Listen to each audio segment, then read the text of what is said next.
नमस्कार and welcome you all to world affairs. मैं हूं प्रशांत धवन और इस वीडियो में हम बात करने वाले हैं कि हाल ही में भारत के जो इलेक्शन के रिजल्ट सामने आए हैं, इनका इम्पैक्ट क्या होगा ओवरऑल भारत की फॉरेन पॉलिसी पर। नाउ जैसे कि आप लोग जानते हैं कि अगले जो इंडियन जनरल इलेक्शंस हैं ये होंगे अप्रैल से मई के बीच में इन 2024। ये तो है लोकसभा के चुनाव। ये आप कह लीजिए क्रिकेटिंग टर्म्स में ये है फाइनल मैच। नाउ फाइनल से पहले क्या होता है, सेमीफाइनल। तो अभी जो रीसेंट चुनाव हुए ना स्टेट इलेक्शंस, इनको काफी बार मीडिया कह रहा था कि ये बेसिकली सेमीफाइनल्स है। सेमीफाइनल्स में देखना बहुत इंपॉर्टेंट है कि कौन सी पार्टी ज्यादा डोमिनेट कर रही है, और जो नंबर्स निकल के आए हैं दे आर क्वाइट सरप्राइजिंग। किसी को उम्मीद थी नहीं कि एक सिंगल पार्टी ज्यादातर स्टेट्स में इतना डोमिनेट करेगी। पहली बात तो यहाँ पे आप देख पाएंगे जो इलेक्शन के रिजल्ट्स हैं ये सामने आए हैं of the states Madhya Pradesh, Rajasthan, Chhattisgarh और तेलंगाना। ना हुआ यह है कि बीजेपी ने बड़ी मेजोरिटी के साथ मध्य प्रदेश, राजस्थान और छत्तीसगढ़ में सरकार बना ली है। तेलंगाना में कांग्रेस आगे है, कांग्रेस सरकार वहां पे बना लेगी। और ये जो 4 स्टेट के इलेक्शंस थे देवर मैसिव इलेक्शंस। टोटल 160 मिलियन मतलब कि 16 करोड़ से ऊपर जो वोटर्स हैं इन्होंने यहाँ पर पार्टिसिपेट किया। हालांकि मुझे एक बात ये भी ऐड करनी पड़ेगी, हम नॉर्थ ईस्ट को इग्नोर ना कर दें।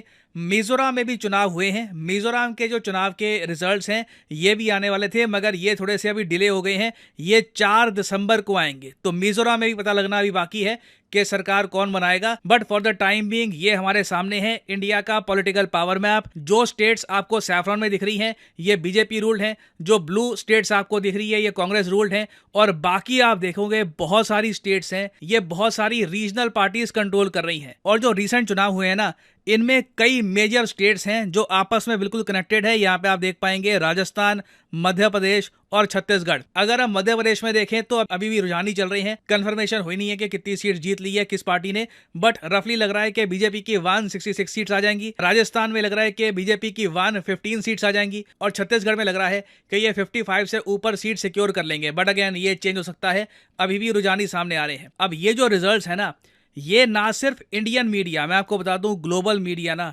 इंडिया के इन सेमीफाइनल इलेक्शंस को क्लोजली फॉलो कर रहा था। क्योंकि काफी बार इन चुनावों से ना एक आइडिया लग जाता है कि इवेंचुअली 2024 के जब चुनाव होंगे तब वहां पे कौन वापस पावर में आने वाला है। इससे एक इंडिकेशन मिल जाती है। और इंडियन पर्सपेक्टिव से आप अगर देखें तो हम लोग आज के समय फेस कर रहे हैं बहुत सारे फॉरेन पॉलिसी चैलेंजेस। कई देश हैं जो भारत को दबाव में भी डालना चाहेंगे अगर उनको ये पता लग गया कि इंडिया में पावर चेंज होने वाला है, या फिर आप कह लीजिए एक बहुत ज्यादा कमजोर गठबंधन की सरकार बनेगी जो काफी अनस्टेबल होगी। तो एक ऐसे टाइम में जब इंडिया बहुत सारे फॉरेन पॉलिसी चैलेंजेस फेस कर रहा है ना, ये बहुत इंपॉर्टेंट है कि बाहर के कंट्रीज ये समझ ले कि लग रहा है कि वापस इंडिया में एक स्टेबल गवर्नमेंट आने वाली है। चाहे पावर कोई भी संभाले, कोई भी पार्टी पावर में आए, सबसे इंपॉर्टेंट बात ये होती है कि एक कंटिन्यूटी हो और स्टेबिलिटी हो। ऐसा ना हो कि कुछ साल के लिए सरकार बने, सरकार टूट जाए। उससे देखिए बहुत ज्यादा अनप्रेडिक्टेबिलिटी सामने आ जाती है। अब इंडिया के सामने मेन जो फॉरेन पॉलिसी चैलेंजेस हैं कौन कौन से हैं। यूएसए देखिए ये दावा कर रहा है कि इन लोगों ने हमारा एक इंटेलिजेंस ऑफिसर पकड़ लिया है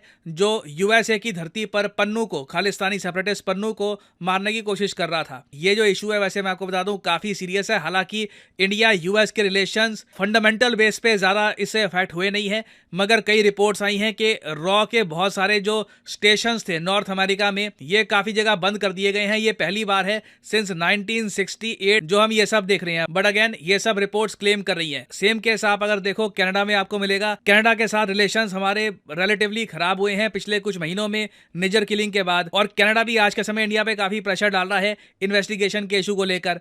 फिर देखिए इंडो पैसिफिक में स्टेबिलिटी मेंटेन करना ये बहुत ही ज्यादा इंपॉर्टेंट है। इस सब के बीच में इंडो पैसिफिक को हम भूल नहीं सकते।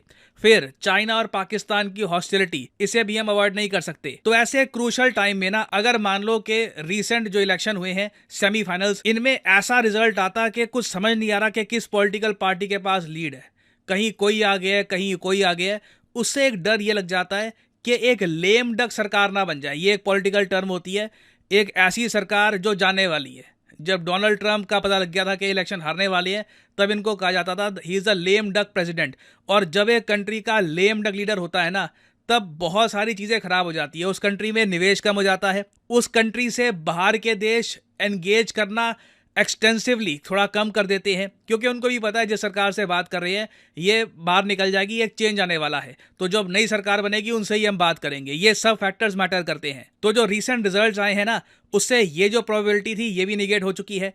उसके अलावा वैसे मैं आपको ये बता दूं, इन्वेस्टमेंट्स की अगर हम बात करें, मॉर्गन स्टैनली जो यूएसए की एक बहुत ही इंपॉर्टेंट इन्वेस्टमेंट फर्म है, इन्होंने रिसेंटली ये कहा था कि भारतीय स्टॉक मार्केट, ये बड़ी स्टेटमेंट थी, मुझे पता नहीं कितना सच है, ये बस इनका क्लेम है, इनके हिसाब से इंडियन स्टॉक मार्केट 30% तक गिर सकती है 2024 में अगर इलेक्शन आउटकम सरप्राइजिंगली नेगेटिव हुए। नाउ नेगेटिव का मतलब यही है कि बिल्कुल एक गठबंधन की सरकार बन गई जहां पे कुछ समझ नहीं आ रहा पावर में कौन है, और ओवरऑल एक डर बना रहता है कि कभी भी सरकार गिर जाए। इस रिपोर्ट को दुनिया भर में काफी पब्लिश किया गया और कई इन्वेस्टर्स इसलिए ना इलेक्शन से पहले बहुत ज्यादा सावधान हो जाते हैं, स्पेशली इंडिया जैसे कंट्री को लेकर। और फाइनली देखिए यहाँ पे एक इशू आता है पाकिस्तान का। पाकिस्तान भी इन इलेक्शंस को काफी क्लोजली फॉलो कर रहा था, इनका मीडिया काफी क्लोजली फॉलो कर रहा था। रीजन इसका सिंपली यही है कि इनको उम्मीद है कि अगर मान लो कल को कोई गवर्नमेंट चेंज आता है तो शायद आर्टिकल 370 को लेकर इंडिया का स्टांस थोड़ा सा चेंज होगा, उससे इंडिया पाकिस्तान वापस थोड़ी बहुत बातचीत स्टार्ट कर सकते हैं। तो in terms of foreign policy ये इलेक्शंस बहुत ज्यादा इंपैक्टफुल थे, काफी इंपॉर्टेंट भी थे, और इनका इंपैक्ट आप देखोगे आने वाले समय में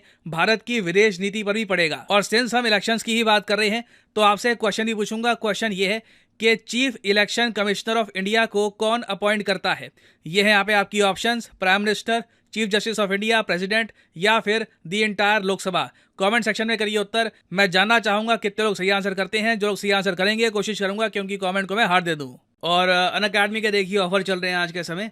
ये जो ऑफर्स हैं इनको आप यूज कर सकते हैं टू गेट डिस्काउंट। तो कमेंट सेक्शन में लिंक आपको मिल जाएंगे, आप यहाँ पर कोर्स ओपन करके you can use the code PD10 और आपको डिस्काउंट मिल जाएगा। और जो सेल्स टाइम टू टाइम आती रहती है इनका भी आप लाभ उठा पाएंगे। So this is the end of the video. Thanks for listening and as always may the gods watch over you.